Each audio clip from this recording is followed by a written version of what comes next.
Good evening, ladies and gentlemen. This is my Kawasaki KX250F. Has a major engine problem. So the previous owner had blown up the cylinder head, valve train, so on and so forth. So we did a temporary fix on it. It ran around 20 hours. Now we are looking at a more thorough fix so that it's absolutely reliable and bulletproof, at least for the next 100 hours or probably a few thousand kilometers. So I'll keep you posted as we go through it. Okay, let me take you through the old cylinder head. So as you can see, this is called a valve bucket. Now this whole thing exploded and caused a lot of particles to be thrown about in the engine. And what happened was, this is very loose. It should not be that loose. So one thing you can do is overbore it and put in a bigger bucket. We did not want to do that. We said, okay, I think the damage is too much to fix, and we decided to replace the head. The second trouble with this head is, if you notice the valve seat, let me point you to it. Yeah, there. So the valve seat is been eaten up a little. It just crumbled. This is due to probably bad fuel and just the age of the bike.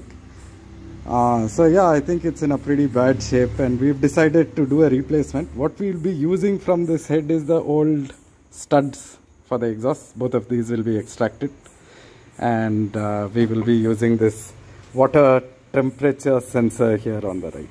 That's about it. Yeah.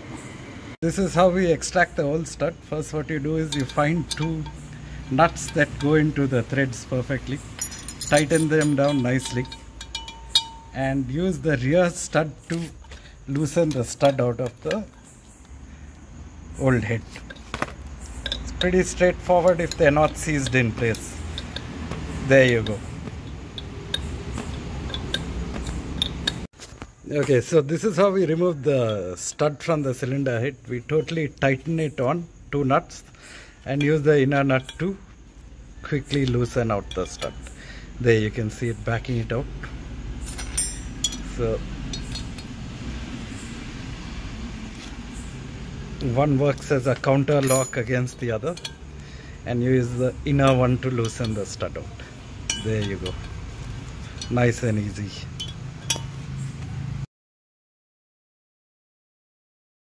So ladies and gentlemen, this is our new head. This is what you get with it. We'll do a quick comparison. That's the old one and this is the new one. So this is inclusive of valve guides. You get valve guides with it. I'll just zoom in and show you. This is what you call a brand new valve guide. You get this cover for the camshafts, which hold the camshafts in place. Let me turn it around for you. If you see the machining, it's all beautiful, all shiny. Excellent. Can't wait to put this on the bike. So if you look at the valve seats, they're cut to perfection. And yeah, that's about it. So ladies and gentlemen, we are progressing with our engine build.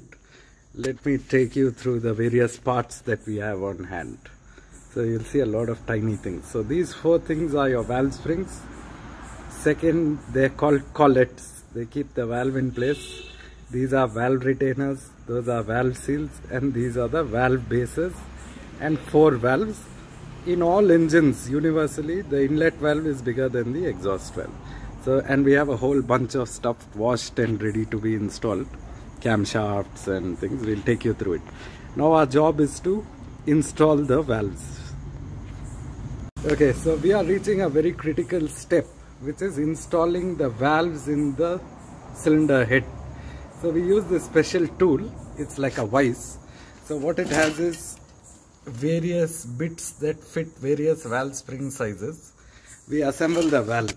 That is, there's a particular way the valve goes in, where there are more coils. It sits at the base on the valve spring retainer, like this, like so.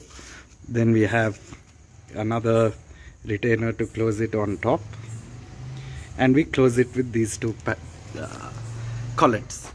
So what happens is, this tool compresses the valve till a point that the collets can be inserted.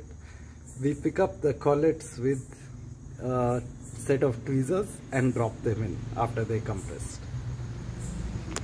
Okay, so we've compressed the valve, installed two collets We'll show you how the valve tightens up and stays in place. Yes, Salman, please loosen the...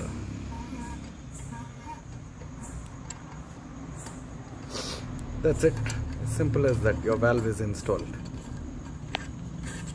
So we are at the very critical phase of valve clearances. What we usually do is we measure our valves when the bike is on the bench. That is, we do not install the valves, cams and then do it.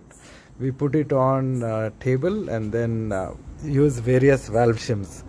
In this incident, what we've done is we've used the standard valve shims, which are 2.5 on this engine. We've used 4 of them. We'll measure them and then use bigger or smaller valve shims as necessary.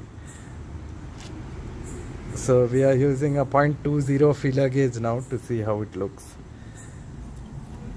Yeah, that looks pretty free. Yes. So next we will, okay, so we need a slightly smaller shim.